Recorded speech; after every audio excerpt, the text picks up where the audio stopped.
Here is part B of lesson 3.4 on multiplying polynomials. We're starting on page 154, and we're just going to expand and simplify these ones. These are a little bit more involved because these are, we've got three terms this time on these examples here.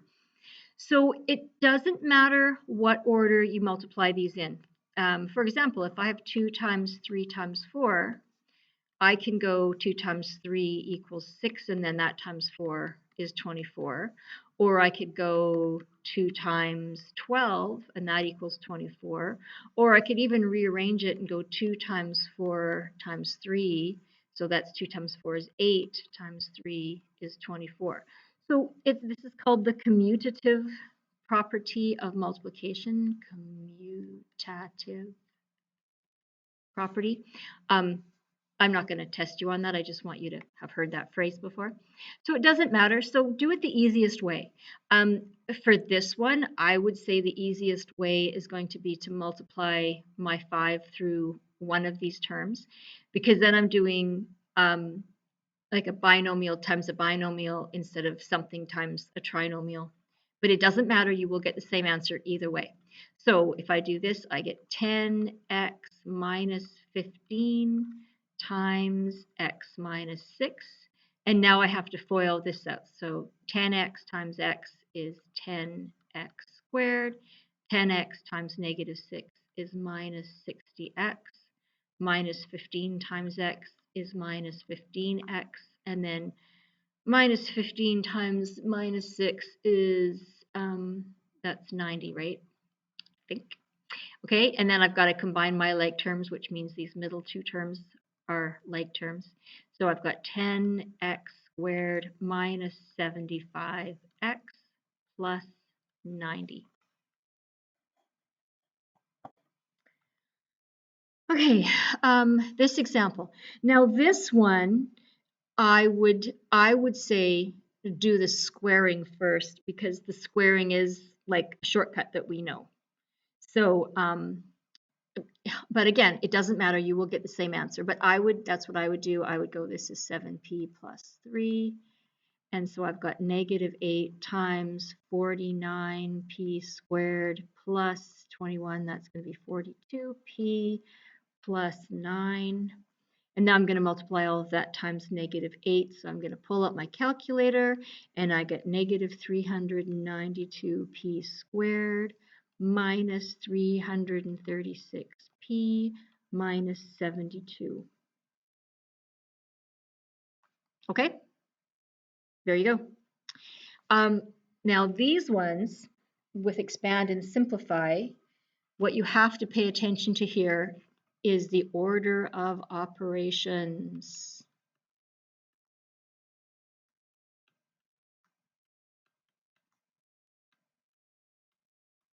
Okay, always.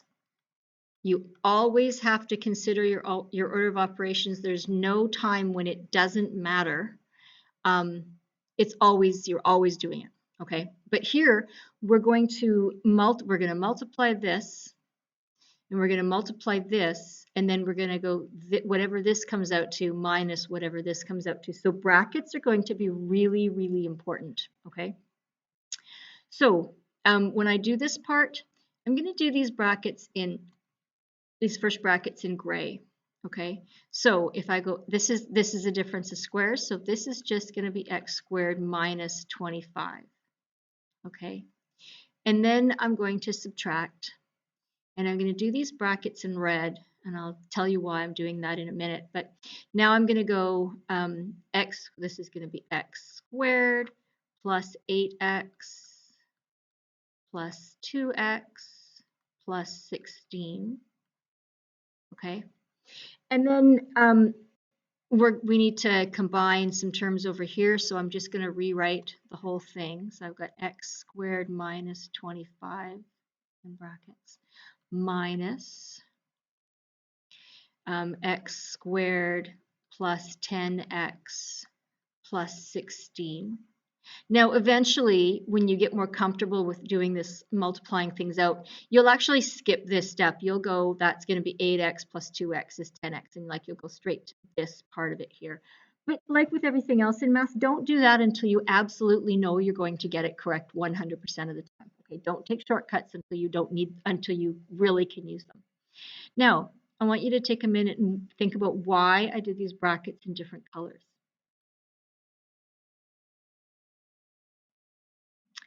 Can I give you a hint? One of them was not necessary and one of them was absolutely necessary. And you probably can guess that the red one was the one that's absolutely necessary. Think back to when we were doing adding and subtracting polynomials in grade 9. When you were adding things, and then like the first polynomial, you can just drop the brackets here because this is like it's 0 plus something. So these brackets are not strictly necessary. So I've got x squared minus 25, and I don't really need those ones up here. But these brackets I absolutely need to have because I'm subtracting everything in there. So this is going to be minus x squared, and then minus 10x, and minus 16. Okay? And if I didn't have those brackets in and I tried to do this and change the signs at the same time, I don't know anybody that would get that right consistently. It's just not worth it. It's easier to write it down than it is to juggle it all in your brain and risk getting things wrong. Okay? All right, so now we're going to simplify this, and I have an x squared minus x squared, so those just actually cancel each other out, and that becomes 0. And then I've got minus 10x, so I like to underline that when I've used it up. And then I have minus 25 minus 16, which gives me minus 41. And I'm going to underline those so that I know I've used everything. And here is my my simplified version of it. Now I can check this as always by plugging in a value. Since nothing is squared, I'm just going to use 1. So I'm going to go test x equals 1. So up here, x plus 5, 1 plus 5 is 6. And 1 minus 5 is negative 4. And then that's going to be minus 1 plus 2 is 3. And 1 plus 8 is 9. So that's going to be negative 24 minus 27, which equals negative 51. Okay, and over here, I've got negative 10 times 1 minus 41. That's negative 10 minus 41, which also equals negative 51. Yay! So I'm pretty darn sure that my answer is correct. Okay, and that didn't take very long to check, did it? And it's really a good habit to just always check. Just like if you have time, just always check. Okay, example B. Let's just put a line down here to separate these. Okay, so I'm just looking at this. This is not a difference of squares. I'm just going to have to FOIL that out, and this is a perfect, or this is going to be a perfect square, but I'm going to write that as 6a minus 5 because I don't want to make silly mistakes like happen. Okay, so 9a times 4a, that's going to be 36a squared. 9a times negative 9 is minus 81a. 4 times 4a is plus 16a. And 4 times negative 9 is negative 36. And I didn't bother with brackets this time, but I am going to put brackets here because I'm going to subtract this whole other thing that I need to figure out here, okay? So 6a times 6a is 36a squared, and then it's going to be minus 30a minus 30a, so that's minus 60a, and then 5 times 5 is plus 25, okay?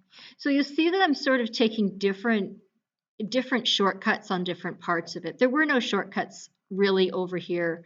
I don't know, minus 81 plus 16, that was too hard to do in my head, so I just wrote it down, whereas over here, 8 plus 2, that's 10. I could skip that step on that one. I probably wouldn't skip that step on this one, even if I were doing this for myself. And then here I could have done well, this is a perfect square, so I could, 5 times 6, then times 2 and put the negative 60, but I actually FOILed it. I did like 6 times negative 5 is negative 30, and then there's another negative 30, so that gets negative 60. So, however you do it, just write down what it is you're doing, okay? All right, next line, we're going to simplify this. I've got 36a squared And then minus 81 plus 16 is minus 65a minus 36. And now I have to distribute this negative to everything that's in there. So that's negative 36a squared plus 60a minus 25. Now I'm going to simplify this one. So I've got a 36a squared minus a 36a squared gone. And then I'm going to look at my a's. I've got negative 65a plus 60a. That's going to be negative 5a. And then minus 36 minus 25 is minus 61. And there's my simplified, expanded and simplified. Okay.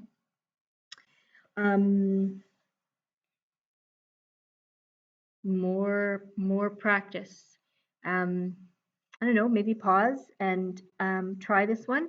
I will just, in case you're going to get ahead of me here, when you check this one, because there's an x squared term up here, don't use 1 as a test value, okay? Let me just going to write that down. Don't use 1 as a test value.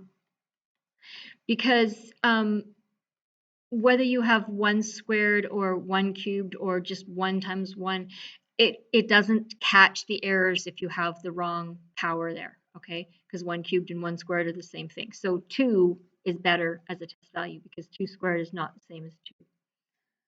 Okay, I'm only going to do this first one because this one is quite repetitive and there just isn't room for it. So let's do this one. So I've got, I'm going to have to multiply this by everything that's in the bracket. So I've got 5x times 3x squared is 15x cubed.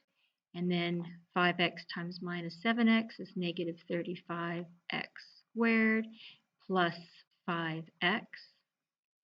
And then this is going to be minus whatever I get when I multiply these two together. So 4x times 5x is 20x squared. 4x times negative 8 is minus 36x. 3x squared times 5x is plus 15x cubed. And 3x squared minus 8 times negative 8 is going to be minus 24x squared. That was a lot. Okay, wait, why have I got, 8 times 4 is 32, not 36. Sorry about that. 32, okay, that's better. Okay, now we're going to simplify. There's nothing I can simplify in this first part. So it's 15. Okay, I'm going to show you a little cheat here. Okay, I hope don't make me regret this. When I'm looking at this, there's nothing I need to change here, but I can collect some like terms here. So because I'm lazy, I'm actually just going to put a little squiggle here that says, yeah, I'm not changing anything there. So now this becomes minus, and I've got the 20x squared minus 24x squared. So that's going to be minus 4x squared. Okay, so I've used that one up, and then minus 32x, and then plus 15x cubed. Okay, so I just saved myself a little bit of writing here. This next time, the next thing I'm going to do is I'm going to change all the signs in here, but I'm going to rewrite this one this time because the line after that, I'm going to use it, and I don't want to be looking for things in different places. Okay, so I'm going to write 15x cubed minus 35x squared plus 5x. Then minus negative 4x squared is plus 4x squared. Minus negative 32x is plus 32x. And then minus 15x cubed. And so I want you to see that having all of these things on a single line is much, much better than having something up here and something down here. So please, I'm going to get annoyed at you on your test if you do that, because it is hard to follow if you do that. And I also, it's important that you put this little squiggle here that says, yeah, there's something here that's important. I'm just not writing it out. If I just leave it blank, then I can't even pretend that this line equals this line equals this line. And that is what we're always after in math, okay? One line equals or becomes the next line, becomes the next line. All right, 15x cubed minus 15x cubed. That's very convenient that that happens for us. And then I've got 35x squared minus 35x squared plus 4x squared. That's going to be minus 31x squared. Underline that because I've used that up. And then 5x plus 32x is going to be plus 37x. Okay, and then I would suggest that you check this one using a value of x equals 2. All right, I'm not going to do it, but I want you to. Okay, it's actually done on the notes that are on the board or on the online that I'll post online. Okay, one more example here. Given that for every value of x, the polynomial x squared plus 20x plus 50 can be written in the form x plus a all squared plus b, find the values of a and b. This is actually a great question because it leads into something that we do later next year. But it's a good thing because it's making you think, and I really like that. So we're going to just start off by writing that we've got x squared plus 20x plus 50. Okay. And it's nice to have it written here, so I'm not hunting for it over there. So I need to get this into something that's a perfect square. So let's just do this. I've got x squared plus 20x plus something that I'm going to plug in there so that this part here is a perfect square. And then I've got my plus 50, but then I also have to subtract whatever it is I added here so that what I started with is what I finished with. Okay, so what would I need to put here to make this a perfect square? Well, it's going to be half of what's here and then square it. Can you see that? So the answer is actually going to be 100 that I'm going to put in there. And then I'm going to have to subtract 100 over here, but that's the boring part. This is the interesting part. This is now x plus 10 squared, okay? Because if I've got x plus 10 times x plus 10, I've got x squared plus 10x plus another 10x, there's your 20x, and then plus 100, okay? And then plus 50 minus 100 is minus 50, okay? Now here's another thing that's important. It's asking me for my A and my B. So if I take this, I have to make sure that I write it in exactly this form. So this is going to be x plus something squared plus something else, because then this is my A and this is my B, because my formula here has a plus there. That's really important. So here I can just put a 10 in here and I can say A equals 10.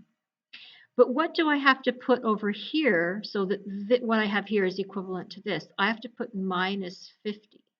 Okay, so my B is negative 50. It's not 50, it's negative 50 because I have to have that plus sign in there to match the plus sign up here. Okay, I hope that made sense to you. Okay, we're shortening. I'm going to shorten this assignment quite a bit here. I just want you to do 2ACE, 3ABE, 4ACF, and 5ACE. Except somebody came to me in class and said today that one of these last letters doesn't exist in the question. So just do the D or whatever is the last question. Okay. Doesn't really matter, but I want you to do quite a few with the negative where you're doing like we did up here where you've got something minus something, because when you've got the plus, it's easier. The minus makes it more difficult. So I want to make sure you're doing more practice with that. Okay. And then we're going to do lesson 5. Okay. My intention is that lessons 4, 5, and 6 are done in 2 classes, okay? Because we're only doing a tiny bit. Oh, we're skipping a whole bunch of lesson 4. We're not doing, if you look, there's a whole, oh no, sorry, my bad. Lesson 5, we're only doing 1 page of lesson 5. We're not doing all of it, okay? So I would like you to hopefully hop over to lesson 5 quickly. Okay, that's it. Bye.